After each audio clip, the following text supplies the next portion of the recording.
नमस्कार। मानसून के इस मौसम में प्राकृतिक आपदाएं देश की कसौटी कर रही हैं। पिछले कुछ हफ्तों में हमने बाढ़ और भूस्खलन का बड़ा कहर देखा है। कहीं घर उजड़ गए, कहीं खेत डूब गए, परिवार के परिवार उजड़ गए। पानी के तेज बहाव में कहीं पुल बह गए, सड़कें बह गई, लोगों का जीवन संकट में फंस गया। इन घटनाओं ने हर हिंदुस्तानी को दुखी किया है। जिन परिवारों ने अपने प्रियजन खोए, उनका दर्द हम सबका दर्द है। जहां भी संकट आया, वहां के लोगों को बचाने के लिए हमारे एनडीआरएफ, एसडीआरएफ के जवान, अन्य सुरक्षा बल, हर कोई दिन रात जुटे रहे। जवानों ने तकनीक का सहारा भी लिया है। थर्मल कैमरे, लाइव डिटेक्टर, स्नीफर डॉग्स और ड्रोन सर्विलेंस ऐसे अनेक आधुनिक संसाधनों के सहारे राहत कार्य में तेजी लाने की भरपूर कोशिश की गई। इस दौरान हेलीकॉप्टर से राहत सामग्री पहुंचाई गई, घायलों को एयरलिफ्ट किया गया। आपदा की घड़ी में सेना मददगार बनकर सामने आई। स्थानीय लोग, सामाजिक कार्यकर्ता, डॉक्टर, प्रशासन, संकट की इस घड़ी में सभी ने हर संभव प्रयास किया। मैं ऐसे हर नागरिक को हृदय से धन्यवाद देता हूं, जिन्होंने इस कठिन समय में मानवीयता को सबसे ऊपर रखा हुआ है। मेरे प्यारे देशवासियों, बाढ़ और बारिश की इस तबाही के बीच जम्मू कश्मीर ने दो बहुत खास उपलब्धियां भी हासिल की हैं। इन पर ज्यादा लोगों का ध्यान नहीं गया, लेकिन जब आप उन उपलब्धियों के बारे में जानेंगे तो आपको बहुत खुशी होगी। जम्मू कश्मीर के पुलवामा के एक स्टेडियम में रिकॉर्ड संख्या में लोग इकट्ठा हुए। यहाँ पुलवामा का पहला डे नाइट क्रिकेट मैच खेला गया। पहले ये होना असंभव था, लेकिन अब मेरा देश बदल रहा है। ये मैच रॉयल प्रीमियर लीग का हिस्सा है, जिसमें जम्मू कश्मीर की अलग अलग टीमें खेल रही हैं।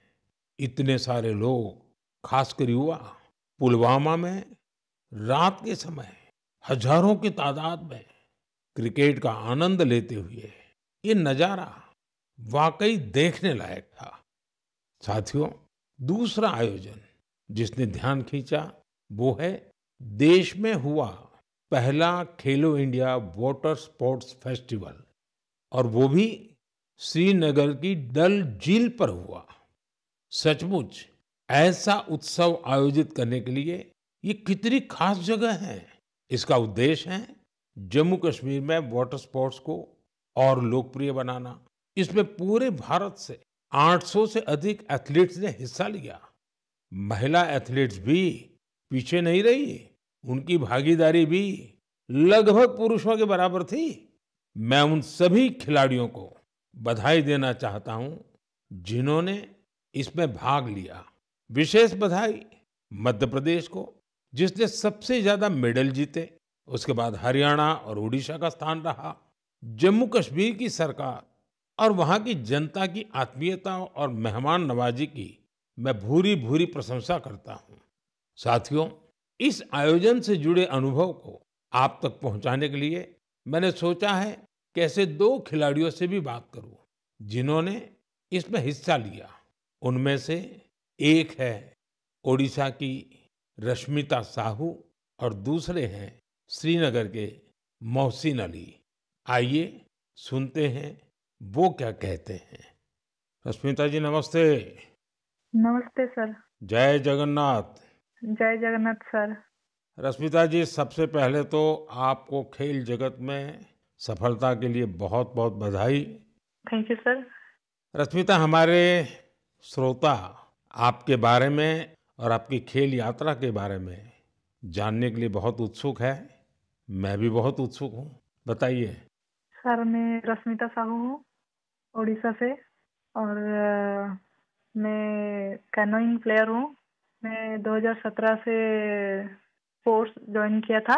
कैनोइंग शुरू किया था और मैं नेशनल लेवल में नेशनल चैंपियनशिप और नेशनल गेम्स में पार्टिसिपेट किया हूँ।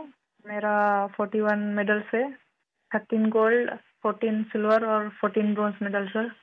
इस खेल की रुचि कैसे बनी? सबसे पहले किसने आपको इस तरफ प्रेरित किया? आपके परिवार में खेल का वातावरण है क्या? नहीं सर, मैं जिस गांव से आती हूँ उसमें खेल का कोई ये नहीं था। तो इधर नदी में बोटिंग हो रहा था तो ऐसे स्विमिंग के लिए गया था। तो ऐसे मैं और मेरा दोस्त लोग ऐसे स्विमिंग कर रहा था तो एक बोट गया है कैनोइंग काइकिंग का। तो मेरे को उसके बारे में कुछ पता नहीं था। तो मैंने मेरा दोस्त को पूछा ये क्या है। तो दोस्त ने बताया कि उधर जगतपुर में साई स्पोर्ट्स सेंटर है, उसमें खेल का होता है, उसमें मैं भी जाने वाली हूँ। मेरे को बहुत इंटरेस्टिंग लगा। तो ये क्या है मुझे पता भी नहीं था। ये तो पानी में बच्चे लोग कैसे करते हैं, बोटिंग करते हैं। मैं वो उसको बोला कि मुझे भी जाना है, कैसे कैसे जाना है मुझे भी बताओ। तो उधर जाके बात करो बोला है। फिर मैं तुरंत घर में जाके पापा मेरे को जाना है, पापा मेरे को जाना है। फिर पापा लोग ठीक है लेके आया। उस टाइम ट्रायल तो नहीं था। फिर कोच लोग ने बोला कि ये ट्रायल फरवरी में होता है, फरवरी मार्च में, आप उस टाइम ट्रायल के टाइम में आ जाओ। फिर मैं ट्रायल के टाइम में आया। अच्छा रश्मिता, कश्मीर में हुए खेलो इंडिया वाटर स्पोर्ट्स फेस्टिवल में आपका स्वयं का अनुभव कैसा रहा? पहली बार कश्मीर गई थी? हाँ सर, मैं पहली बार कश्मीर गई थी। हम लोग को उधर खेलो इंडिया फर्स्ट खेलो इंडिया वाटर स्पोर्ट्स फेस्टिवल आयोजित किया गया था। उसमें मेरा 2 इवेंट था, सिंगल 200 मीटर और 500 मीटर डबल में। और मैं दोनों में गोल्ड मेडल हासिल किया हूँ सर। अरे वाह, दोनों में लाई हो। Yes sir. बहुत बहुत बधाई। Thank you sir. अच्छा रश्मिता, वाटर स्पोर्ट्स के अलावा आपकी क्या हॉबीज हैं?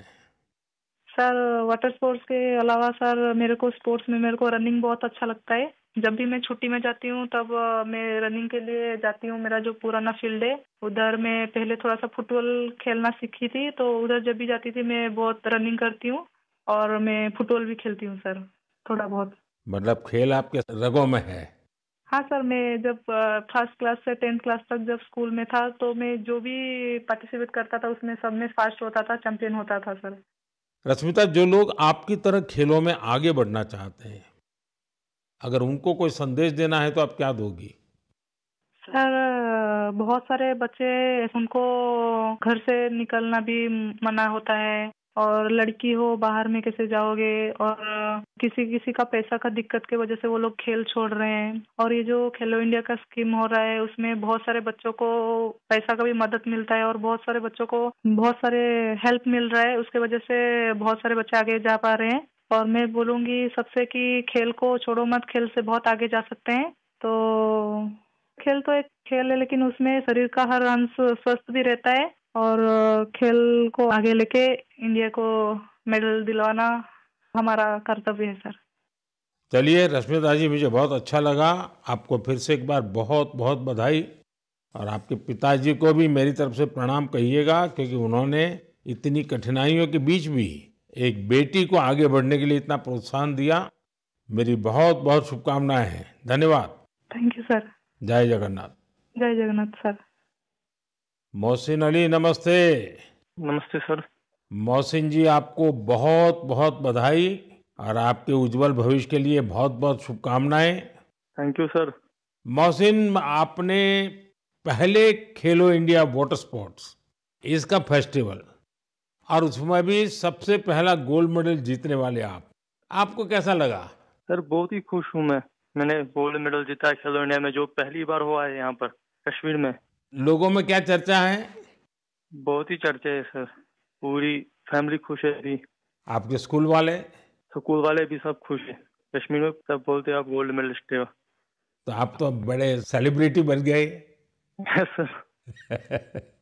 अच्छा, वाटर स्पोर्ट्स की रुचि कैसे बनी और उसके फायदे क्या नजर आ रहे हैं आप? पहले बचपन में मैंने देखा वो बोट चलती हुई वहाँ पर डल लेक में। पापा ने बोला आप करोगे? मैं हाँ मुझे भी शौक है। मैं भी फिर गया वहाँ पर सेंटर में मैडम के पास। फिर मैम ने मुझे सिखाया, बिल्किस मैम ने। अच्छा मोहसिन, पूरे देश के लोग आए थे, पहली बार वाटर स्पोर्ट्स का कार्यक्रम हुआ और वो भी श्रीनगर में हुआ, वो भी डल झील में हुआ। ये इतने सारे देश के लोग आए तो वहाँ के लोगों को क्या फील होता था? बहुत ही खुशी है सर। सब बोल रहे अच्छी जगह है, पूरा अच्छा है यहाँ पर, फैसिलिटी सब कुछ अच्छी है। सब यहाँ पर सब कुछ अच्छा रहा खेलो इंडिया में। तो आप कहीं खेलने के लिए कश्मीर के बाहर गए हैं कभी? इस मैं भोपाल गया हूँ, गोवा गया हूँ, केरला गया हूँ, हिमाचल गया हूँ। अच्छा, फिर आप तो पूरा हिंदुस्तान देख लिए है। Yes sir. अच्छा, ये इतने सारे खिलाड़ी वहां आए थे, यस सर। तो नए दोस्त बनाए कि नहीं बनाए? सर बहुत दोस्त बना दिए, एक साथ भी घूमे हम यहाँ पर, डल लेक में, लाल चौक में, पूरे जगह घूमे हम सर। पहलगाम भी गए थे। यस सर, पूरी जगह। देखिए, मैंने तो देखा है कि जम्मू कश्मीर में स्पोर्ट्स टैलेंट बड़ा गजब का है जी। Yes sir. हमारे जो जम्मू कश्मीर के नौजवान है, वो देश का नाम रोशन करे, इतना सामर्थ्य है उनके अंदर, और आपने करके दिखाया है। सर मेरा ड्रीम है ओलंपिक में मेडल जीतना, वही ड्रीम है। वाह, शाबाश। वही ड्रीम है सर। देखिए, आपसे सुन करके ही मेरे तो रोंगटे खड़े हो गए। सर अभी वही ड्रीम है मेरा, ओलंपिक में मेडल जीतना, देश के लिए नेशनल एंथम बजाना, बस वही ड्रीम है मेरा। मेरे देश का एक मजदूर परिवार का बेटा इतने बड़े सपने देखता है, मतलब ये देश बहुत आगे बढ़ने वाला है। सर बहुत आगे बढ़ने वाला है। हम शुक्रगुजार हैं इंडिया गवर्नमेंट का, जिनने इतना यहाँ पर खेलो इंडिया के यहाँ पर पहली बार हुआ है सर। तभी तो तुम्हारा स्कूल में भी जय जयकार चलता होगा। Yes sir. चलिए मोहसिन, मुझे बहुत अच्छा लगा आपसे बात करके, और मेरी तरफ से आपके पिताजी को विशेष रूप से मेरा धन्यवाद करना, क्योंकि उन्होंने मजदूरी की जिंदगी जी करके भी आपकी जिंदगी बनाई है, और आपने अपने पिताजी के शब्दों पर बिल्कुल आराम किए बिना 10 साल तक तपस्या की है। ये खिलाड़ी के लिए बहुत बड़ी प्रेरणा होती है, और आपके कोच को भी मैं बहुत बधाई देता हूं कि जिन्होंने आपके पीछे इतनी मेहनत की। मेरी तरफ से बहुत बहुत शुभकामनाएं, बहुत बहुत बधाई भैया। Thank you sir. नमस्कार सर। जय हिंद। साथियों, एक भारत श्रेष्ठ भारत की भावना देश की एकता, देश के विकास के लिए बहुत जरूरी है, और निश्चित तौर पर खेल इसमें बड़ी भूमिका निभाते हैं। और इसलिए ही तो मैं कहता हूं, जो खेलता है वो खिलता है। हमारा देश भी जितनी टूर्नामेंट खेलेगा उतना खेलेगा। आप दोनों खिलाड़ियों को, आपके साथियों को मेरी बहुत बहुत शुभकामनाएं। मेरे प्यारे देशवासियों, आपने यूपीएससी का नाम तो जरूर सुना होगा। ये संस्था देश की सबसे कठिन परीक्षाओं में से एक सिविल सर्विसेज का एग्जाम भी लेती है। हम सब ने सिविल सर्विसेज के टॉपर्स की प्रेरणादायी बातें अनेक बार सुनी है। ये नौजवान कठिन परिस्थितियों में पढ़ाई के बाद अपनी मेहनत से इस सर्विस में जगह पाते हैं। लेकिन साथियों, यूपीएससी की परीक्षा की एक सच्चाई और भी है। हजारों ऐसे उम्मीदवार भी होते हैं जो बेहद काबिल होते हैं। उनकी मेहनत भी किसी से कम नहीं होती, पर मामूली अंतर से वो अंतिम सूची तक नहीं पहुंच पाते। इन उम्मीदवारों को दूसरी परीक्षाओं के लिए नए सिरे से तैयारी करनी पड़ती है। इसमें उनका समय और पैसा दोनों खर्च होता था।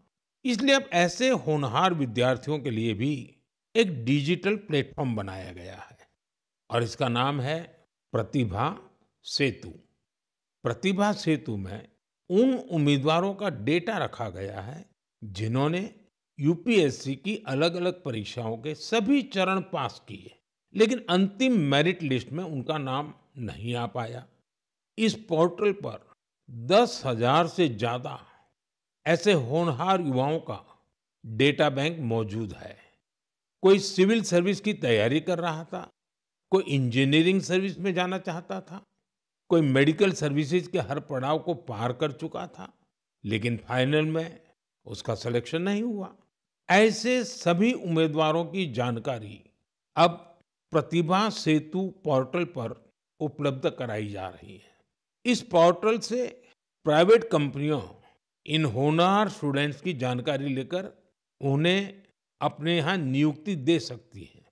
साथियों, इस प्रयास के नतीजे भी आने लगे हैं। सैकड़ों उम्मीदवारों को इस पोर्टल की मदद से तुरंत नौकरी मिली है, और वो युवा जो मामूली अंतर से रुक गए थे, अब नए आत्मविश्वास के साथ आगे बढ़ रहे हैं। मेरे प्यारे देशवासियों, आज पूरी दुनिया का ध्यान भारत की तरफ है। भारत में छिपी संभावनाओं पर दुनिया भर की नजर है। इसी से जुड़ा एक सुखद अनुभव मैं आपसे साझा करना चाहता हूं। आपको पता है कि आजकल पॉडकास्ट का बहुत फैशन है। विभिन्न विषयों से जुड़े पॉडकास्ट को भांति-भांति के लोग देखते और सुनते हैं। बीते दिनों मैं भी कुछ पॉडकास्ट में शामिल हुआ था। ऐसा ही एक पॉडकास्ट दुनिया के बहुत फेमस पॉडकास्टर लैक्स फ्रीडमैन के साथ हुआ था। उस पॉडकास्ट में बहुत सारी बातें हुई और दुनिया भर के लोगों ने उसे सुना भी। और जब पॉडकास्ट पर बात हो रही तो बातों बातों में ऐसे ही मैंने एक विषय उठाया था। जर्मनी के एक खिलाड़ी ने उस पॉडकास्ट को सुना और उसका ध्यान मैंने उसमें जो बात बताई थी उस पर केंद्रित हो गया। उन्होंने उस टॉपिक से इतना कनेक्ट किया कि पहले उन्होंने उस टॉपिक पर रिसर्च की और फिर जर्मनी में भारतीय दूतावास से संपर्क किया और उन्होंने चिट्ठी लिखकर बताया कि वो उस विषय को लेकर भारत से जुड़ना चाहते हैं। आप सोच रहे होंगे कि मोदी जी ने पॉडकास्ट में ऐसा कैसा विषय कह दिया जो जर्मनी के एक खिलाड़ी को प्रेरित कर गया। ये कौन सा विषय था? मैं आपको याद कराता हूँ। मैंने पॉडकास्ट में बातों बातों में मध्य प्रदेश के शहडोल के फुटबॉल के क्रेज से जुड़ा एक गांव का वर्णन किया था। दरअसल 2 साल पहले मैं शहडोल गया था। वहां के फुटबॉल प्लेयर से मिला था। पॉडकास्ट के दौरान एक सवाल के उत्तर में मैंने शहडोल के फुटबॉल खिलाड़ियों का भी जिक्र किया था। यही बात जर्मनी के फुटबॉल खिलाड़ी और कोच डिटमार बायर्सडॉर्फर ने भी सुनी। शहडोल के युवा फुटबॉल खिलाड़ियों की लाइफ जर्नी ने उन्हें बहुत प्रभावित और प्रेरित किया। सही में किसी ने कल्पना भी नहीं की थी कि वहां के प्रतिभाशाली फुटबॉल खिलाड़ी दूसरे देशों का ध्यान अपनी ओर आकर्षित करेंगे। अब जर्मनी के इस कोच ने शहडोल के कुछ खिलाड़ियों को जर्मनी की एक एकेडमी में ट्रेनिंग देने की पेशकश की है। इसके बाद मध्य प्रदेश की सरकार ने भी उनसे संपर्क किया है। जल्द ही शहडोल के हमारे कुछ युवा साथी ट्रेनिंग कोर्स के लिए जर्मनी जाएंगे। मुझे यह देखकर भी बहुत आनंद आता है कि भारत में फुटबॉल की लोकप्रियता निरंतर बढ़ रही है। मैं फुटबॉल प्रेमियों से आग्रह करता हूं कि जब समय मिले वे शहडोल जरूर जाएं और वहां हो रहे स्पोर्टिंग रिवॉल्यूशन को करीब से देखें। मेरे प्यारे देशवासियों, सूरत में रहने वाले जितेंद्र सिंह राठौड़ के बारे में जानकर आपको बहुत सुखद एहसास होगा। मन गर्व से भर जाएगा। जितेंद्र सिंह राठौड़ एक सिक्योरिटी गार्ड है और उन्होंने एक ऐसी अद्भुत पहल की है जो हर देशभक्त के लिए बहुत बड़ी प्रेरणा है। पिछले कुछ वर्षों से वो उन सभी जवानों के बारे में जानकारियां जुटा रहे हैं जिन्होंने भारत माता की रक्षा में अपने प्राण न्योछावर किए हैं। आज उनके पास प्रथम विश्व युद्ध से लेकर अब तक शहीद हुए हजारों वीर जवानों के बारे में जानकारियां मौजूद है। उनके पास शहीदों की हजारों तस्वीरें भी हैं। एक बार एक शहीद के पिता की कही गई बातें उनके हृदय को छू गई।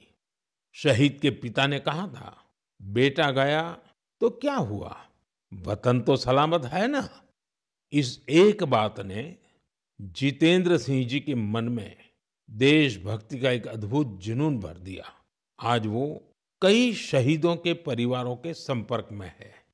उन्होंने करीब 2,500 शहीदों के माता पिता के चरणों की मिट्टी भी अपने पास लाकर रखी है। ये सशस्त्र बलों के प्रति उनके गहरे प्रेम और जुड़ाव का जीवंत उदाहरण है। जितेंद्र जी का जीवन हमें देशभक्ति की वास्तविक सीख देता है। मेरे प्यारे देशवासियों, आजकल आपने देखा होगा अक्सर घर की छतों पर, बड़ी इमारतों पर, सरकारी दफ्तरों में सोलर पैनल चमकते हुए दिखाई देते हैं। लोग अब इसके महत्व को समझ रहे हैं और खुले मन से अपना रहे हैं। हमारे देश पर सूर्यदेव की इतनी कृपा है, तो क्यों न उनकी दी हुई उस ऊर्जा का पूरा उपयोग करें। साथियों, सोलर पावर से किसानों की जिंदगी भी बदल रही है। वही खेत, वही मेहनत, वही किसान, लेकिन अब मेहनत का फल कहीं ज्यादा है। ये बदलाव आ रहा है सोलर पंप से और सोलर राइस मिल से। आज देश के कई राज्यों में सैकड़ों सोलर राइस मिल लग चुकी है। इन सोलर राइस मिलों ने किसानों की आय के साथ ही उनके चेहरे की रौनक भी बढ़ा दी है। साथियों, बिहार की देवकी जी ने सोलर पंप से गांव की किस्मत बदल दी है। मुजफ्फरपुर के रतनपुरा गांव के रहने वाली देवकी जी को लोग अब प्यार से सोलर दीदी कहते हैं। देवकी जी, उनका जीवन आसान नहीं था। कम उम्र में शादी हो गई, छोटा सा खेत, 4 बच्चों की जिम्मेदारी और भविष्य की कोई साफ तस्वीर नहीं। लेकिन उनका हौसला कभी टूटा नहीं। वो एक सेल्फ हेल्प ग्रुप से जुड़ी और वहीं उन्हें सोलर पंप के बारे में जानकारी मिली। उन्होंने सोलर पंप के लिए प्रयास शुरू किए और उसमें सफल भी रही। सोलर दीदी के सोलर पंप ने इसके बाद जैसे गांव की तस्वीर ही बदल दी। जहां पहले कुछ एकड़ में जमीन की सिंचाई हो पाती थी, अब सोलर दीदी के सोलर पंप से 40 एकड़ से ज्यादा क्षेत्र में पानी पहुंच रहा है। सोलर दीदी के इस अभियान में गांव के दूसरे किसान भी जुड़ गए हैं। उनकी फसलें हरी भरी होने लगी हैं, आमदनी बढ़ने लगी। साथियों, पहले देवकी जी की जिंदगी 4 दीवारी के भीतर सिमटी हुई थी, लेकिन आज वो पूरे आत्मविश्वास से अपना काम कर रही है। सोलर दीदी बनकर पैसे कमा रही है और सबसे दिलचस्प बात की, वो क्षेत्र के किसानों से यूपीआई के जरिए पेमेंट लेती है। अब पूरे गांव में उन्हें बहुत सम्मान से देखा जाता है। उनकी मेहनत और दूरदर्शिता ने दिखा दिया है कि सौर ऊर्जा सिर्फ बिजली का साधन नहीं है, बल्कि ये गांव-गांव में नई रोशनी लाने वाली एक नई शक्ति भी है। मेरे प्यारे देशवासियों, 15 सितंबर को भारत के महान इंजीनियर मोक्षगुंडम विश्वेश्वरैया जी का जन्मदिन होता है। उस दिन को हम इंजीनियर्स डे के रूप में मनाते हैं। इंजीनियर सिर्फ मशीन नहीं बनाते, वे सपनों को हकीकत में बदल देने वाले कर्मयोगी होते हैं। मैं भारत के हर इंजीनियर की सराहना करता हूं, उन्हें अपनी शुभकामनाएं देता हूं। साथियों, सितंबर में ही भगवान विश्वकर्मा की पूजा का पवित्र अवसर भी आने वाला है। 17 सितंबर को विश्वकर्मा जयंती है। ये दिन हमारे उन विश्वकर्मा बंधुओं को भी समर्पित है जो पारंपरिक शिल्प, कौशल और ज्ञान विज्ञान को अनवरत एक पीढ़ी से दूसरी पीढ़ी तक पहुंचा रहे हैं। हमारे सुतार, लोहार, सोनार, कुम्हार, मूर्तिकार, बढ़ई मिस्त्री हमेशा से भारत की समृद्धि की बुनियाद रहे हैं। हमारे इन विश्वकर्मा बंधुओं की मदद के लिए ही सरकार ने विश्वकर्मा योजना भी चलाई है। साथियों, अब मैं आपको एक ऑडियो रिकॉर्डिंग सुनाना चाहता हूं। तो ये जो मानपत्र में आपने लिखा है, ये स्टेटों के बारे में मैंने जो कुछ किया या हैदराबाद के बारे में हमारी गवर्नमेंट ने जो कुछ किया, ठीक है किया, लेकिन आप जानते हैं कि हैदराबाद का किस्सा इस तरह से हमने किया, उसमें कितनी मुसीबत हुई। सब स्टेटों के साथ, सब प्रिंसेस के साथ हमने वायदा दिया था कि भाई कोई प्रिंस का, कोई राजा का हम अलग फैसला नहीं करेंगे, सबका एक ही साथ, जैसे सबका होता है ऐसा उनका भी। लेकिन उनके लिए हमने वहां तक अलग समझौता किया। साथियों, ये आवाज लौह पुरुष सरदार वल्लभ भाई पटेल की है। हैदराबाद की घटनाओं पर उनके स्वर में जो पीड़ा है, उसे आप महसूस कर सकते हैं।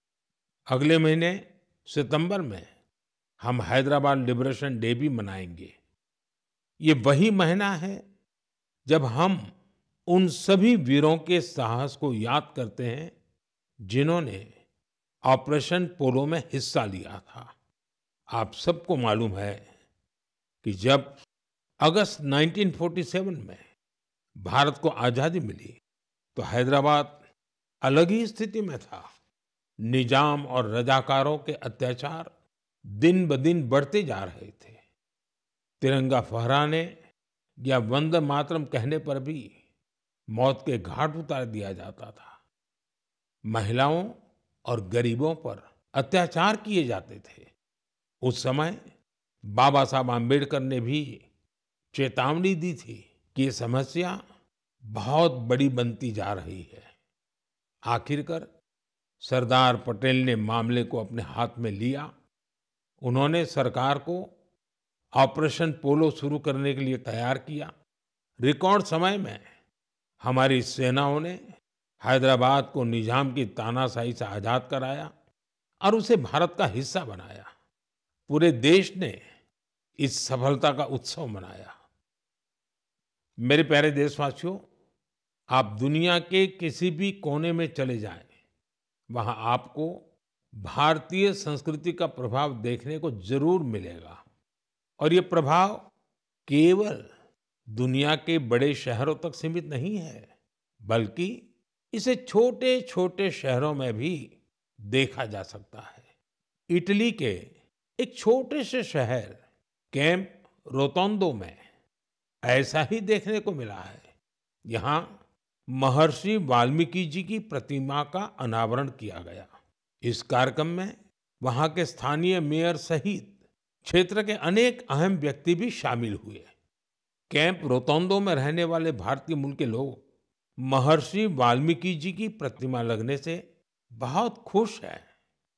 महर्षि वाल्मीकि के संदेश हम सभी को बहुत प्रेरित करते हैं। साथियों, इस महीने की शुरुआत में कनाडा के मिसिसागा में प्रभु श्री राम की 51 फीट ऊंची प्रतिमा का भी अनावरण किया गया है। इस आयोजन को लेकर लोगों में बहुत उत्साह था।